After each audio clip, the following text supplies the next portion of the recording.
On est au musée Hébert ici, c'est la deuxième date de cette tournée dans toute l'agglo, organisée avec l'Hexagone, l'Atelier Art Sciences et donc Paysage pour deux de ces dates. Et donc Connery 2070, c'est un voyage dans 50 ans. On a proposé à des gens de se prêter au jeu de devenir des personnages d'une cité mouvante qui s'appelle Oniry.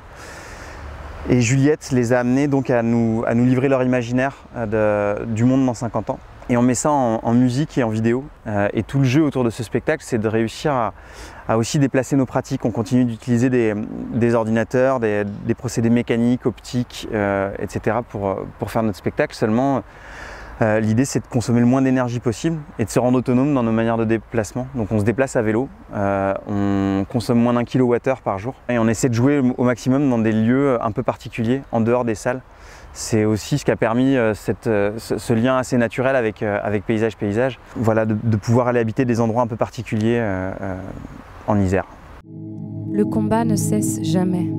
Voilà ce qu'il faut savoir. Le mystère, c'est commode pour se reposer. C'est un mystère, il n'y a rien à faire. Repos? Non, jamais de repos. Une bataille jusqu'à la fin du monde. Et même jamais de fin du monde, puisque toujours bataille. Une des raisons qui nous a amené à créer ce spectacle en autonomie, en dehors des salles de spectacle, c'est qu'on passe notre temps dans le noir, enfermé.